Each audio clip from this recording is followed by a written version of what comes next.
호동은 고구려의 왕자였다.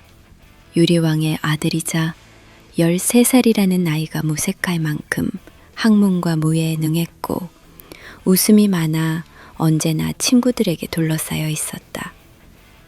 그 밝고 명랑한 아이는 세상의 모든 것이 궁금했고 낯선 사람들에겐 유난히 눈이 커졌다. 그런 그에게 어느 날 낭랑국에서 사절단이 온다는 소식이 들려왔다.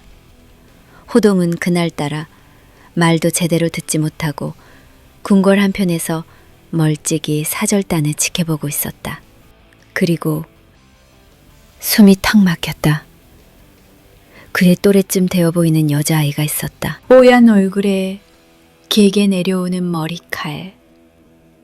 말없이 고개를 숙이고 서 있는데도 어딘가 반짝이는 눈매. 그 모습은 어린 왕자의 가슴 속에 무언가 처음으로 쿵 하고 박히는 소리를 들려주었다. 누굴까? 도대체 누군데 저렇게 예쁘지? 저렇게 예쁠 수가 있나? 혼잣말처럼 떠오른 속말이 머릿속을 떠나지 않았다. 그날 이후 호동은 하루도 거르지 않고 낭랑사절단의 숙소 근처를 맴돌았다. 하지만 그녀는 모습을 드러내지 않아. 언제나 호위무사에게 둘러싸인 채 그 어떤 틈도 허락하지 않았다. 가까이 다가갈 수 없다는 사실이 괜히 가슴 한편을 답답하게 눌렀다. 그녀가 떠나기 전 단 한 번이라도 그 얼굴을, 그 눈을, 그 목소리를 듣고 싶었다. 하루하루가 흐를수록 머릿속은 온통 그녀 생각으로 가득했다. 밤이 깊어질수록 그 얼굴이 뚜렷해졌고 아침이 밝아질수록 그녀가 사라질까 두려웠다. 그리고 드디어 오늘은 어떻게 해서든 만날 거야. 널 좋아해, 널 좋아해, 널 좋아해. 큰 소리로 고백할 거야. 오늘만큼은. 호동은 그렇게 마음을 다잡았다. 그런데 기적처럼 그보다 먼저 일이 벌어졌다. 낭랑이 호위무사를 따돌리고 달리고 있었다. 하얀 소매가 바람을 가르며 골목을 지나 시장으로 향했다. 호동은 숨을 삼키며 그 모습을 뒤쫓았다. 낭랑은 마치 어린 사슴처럼 시장을 누비며 떡을 사 먹고 과일을 고르고 웃고 있었다. 호동은 그 모습을 한 걸음 뒤에서 바라보았다. 그 웃음, 그 옆얼굴, 그 바람에 휘날리는 머리카락. 모든 것이 너무 사랑스러워 눈을 뗄 수 없었다. 그러다 검은 그림자들이 다가왔다. 불량배들이 낭랑을 붙잡았다. 그녀의 비명. 그 순간 호동의 몸이 먼저 반응했다. 그는 단숨에 뛰어들어 한 놈의 얼굴을 후려쳤고 놀라 뒤돌아보던 낭랑의 손을 꽉 잡았다. 뛰어! 말을 뱉기도 전에 두 사람은 이미 달리고 있었다. 호동의 가슴은 미친 듯이 뛰었다. 그녀의 손은 너무나 부드럽고 따뜻해서 그 온기에 손끝이 아릴 지경이었다. 숨이 찼다. 다리가 떨렸다. 하지만 힘들어서가 아니었다. 그녀의 숨결이 너무 가깝고 그녀의 향이 너무 좋고 그녀의 존재가 너무 선명해서 지금 이 순간을 평생 간직하고 싶었다.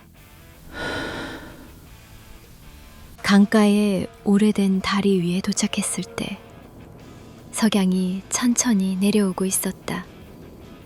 붉은 하늘 아래 낭랑이 고운 자태로 서 있었다. 빛이 그녀를 감쌌고 바람이 그녀의 머리카락을 흔들었다. 그녀는 눈부셨다.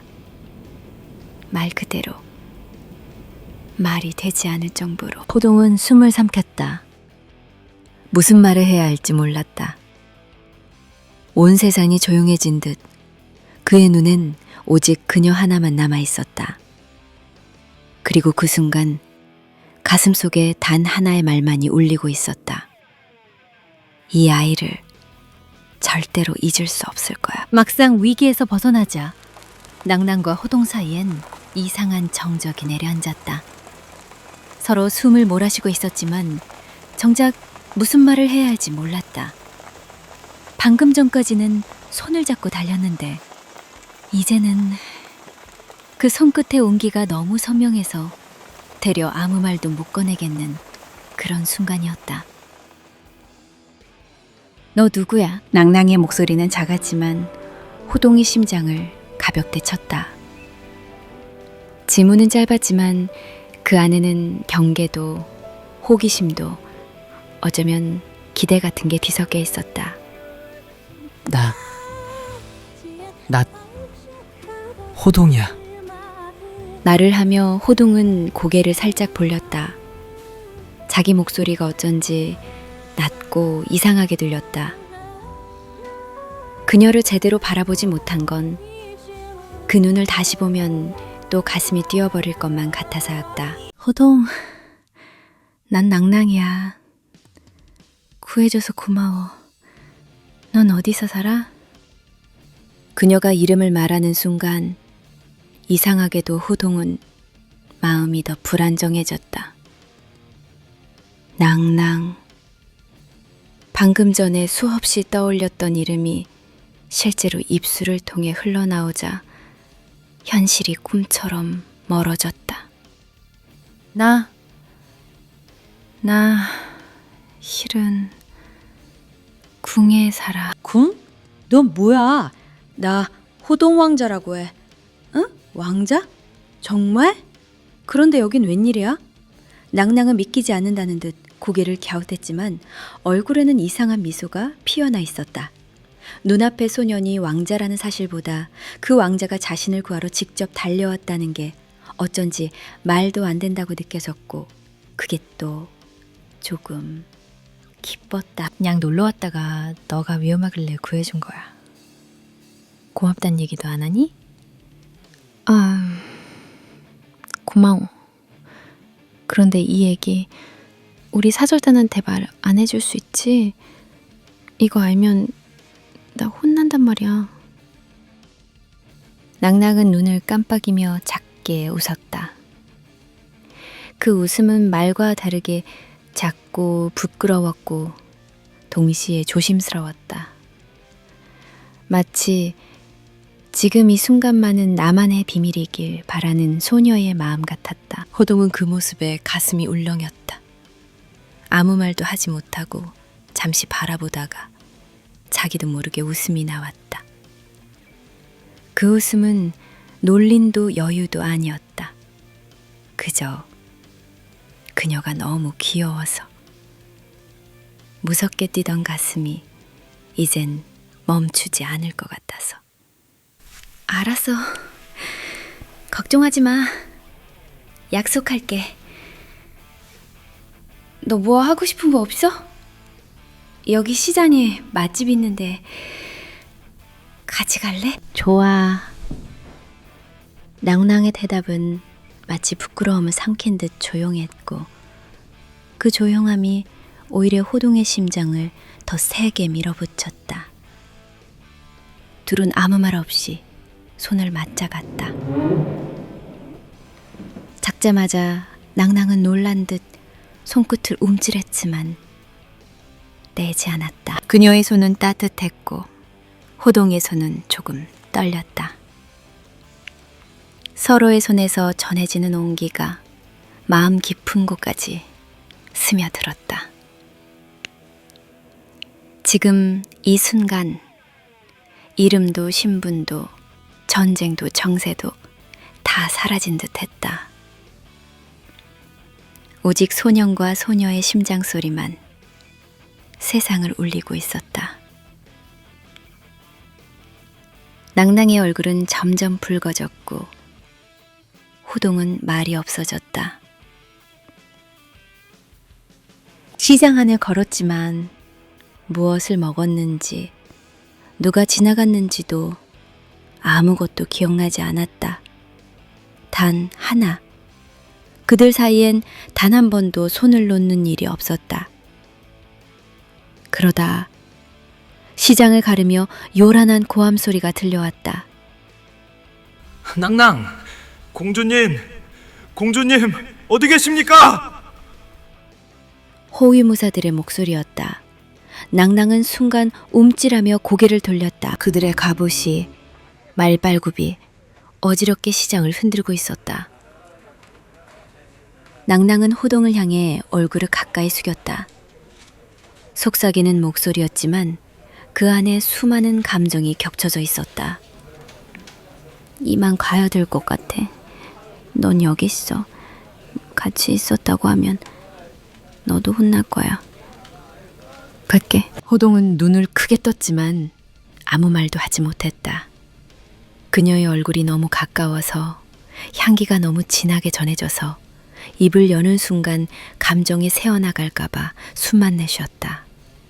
낭낭은 마지막으로 그의 손을 꼭 쥐었다가 조용히 놓았다. 그리고 돌아서서 달려갔다. 공주님, 무슨 일 난 줄 알았잖아요. 말도 없이 이렇게 나오시면 어떡해요. 낯이라도 담을 줄 알았잖아요. 호위무사들의 외침이 귓가를 때리는 사이 호동은 조용히 제 가슴을 눌렀다. 지금마 그녀가 스쳐간 자리가 너무 뜨거워서 숨조차 쉴 수가 없었다. 아직 그 손끝에 떨림이 남아 있었다. 그 소녀의 온기와 눈빛이 마치 꿈처럼 가슴에 박혀 있었다. 궁으로 돌아온 낭낭은 다시 그 익숙하고 숨막히는 시간 속에 가두어졌다. 창밖으로 보이는 밤하늘은 그저 어둡기만 했고 머릿속은 지독하게 조용하지 않았다. 그리고 그 고요 속에서 들려온 말. 내일이면 낭낭으로 돌아갑니다. 내일이라고? 가슴 어딘가가 내려앉는 소리가 들렸다. 호동이는 그를 다시 볼 수 없는 거야?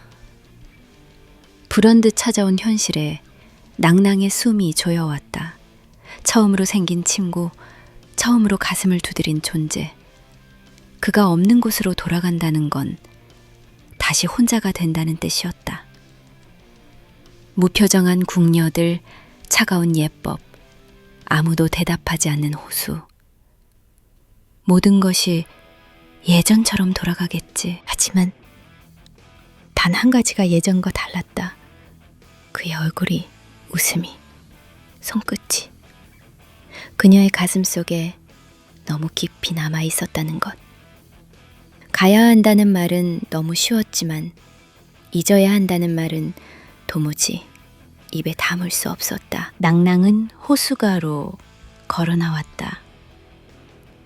달빛이 비친 물 위에 고요히 자신의 얼굴이 떠 있었다. 난 왜 이렇게 바보 같은 거야? 작게 떨리는 목소리. 다시 돌아가고 싶지 않아. 다시 혼자이고 싶지 않아. 왜 나는 이렇게 바보 같은 거야?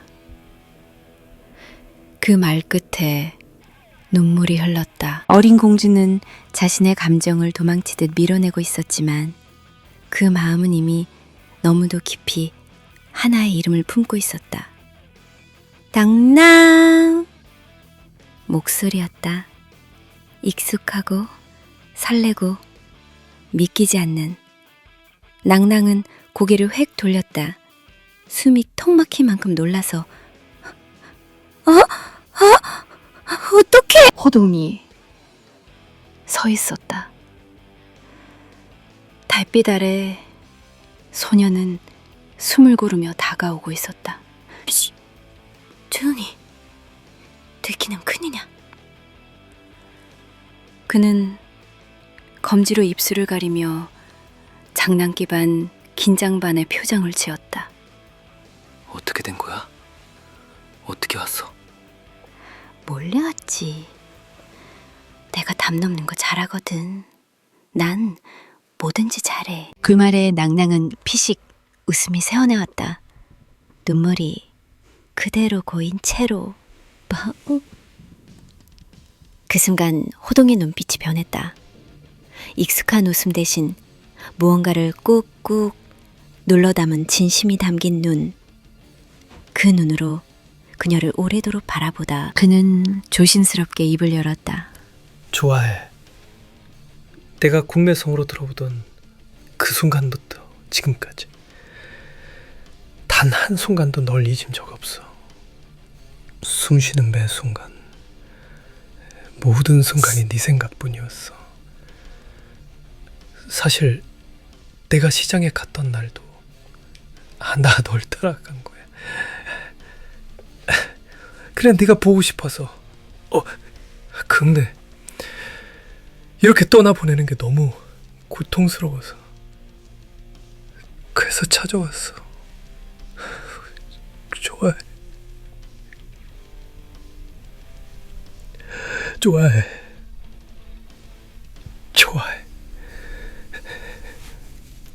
미안해, 갑자기 이런 말을. 말을 마치자 그의 고개가 푹 숙여졌다. 어깨에다 들썩였고 손끝이 떨리는 것이 보였다.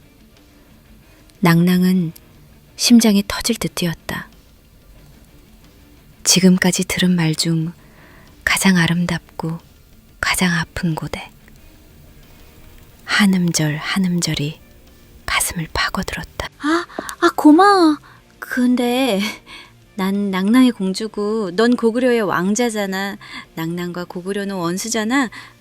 원수의 공주와 왕자가 이래도 되는 거야? 그 말은 낭낭 스스로도 꺼내기 힘든 절망이었다. 그저 두려워서가 아니었다. 그가 더 다치게 될까봐, 그 마음까지 무너질까봐.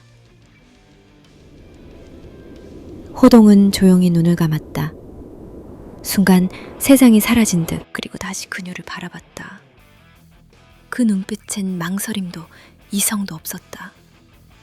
몰라. 그래도 난 네가 좋아. 좋은데 어떡해. 네 생각난다고. 너만 보이는데 어떡하라고. 그냥 좋다고. 정말 미치도록. 낭낭은 숨을 멎은 듯 조용히 눈을 감았다. 그가 좋아서. 사실 그녀도 너무 좋아해서 국가도 운명도 역사도 다 집어치우고 지금 이 순간엔 그냥 그의 마음 안에 있고 싶었다. 나도. 낭낭의 목소린 작았지만 그 짧은 말 한마디에 호동의 숨이 멎었다. 그리고 그의 손이 조심스럽게 그녀의 손을 감쌌다. 서로의 눈을 바라보는 시간은 영원처럼 흘렀다. 말없이 숨결만 오가던 그 짧고 깊은 고요 속에서 두 사람은 조금씩 아주 천천히 서로에게 다가갔다. 입술과 입술 사이 바람이 떨렸고 그 거리에서 낭낭은 갑자기 주먹을 꼭 쥐었다. 호동도 놀라며 급히 고개를 돌렸다. 둘 다 얼굴이 벌겋게 물들었다. 고도 오늘부터 1일? 누가 먼저라고도 알 수 없는 목소리. 그러나 동시에 튀어나온 말이었다. 잠시 정적. 그러고는 둘 다 터지듯 웃음을 터뜨렸다. 그 웃음 안에 그 어떤 비극도 전쟁도 지금은 없었다. 오직 사랑만 있었다. 두 사람만의 작은 세계 안에서.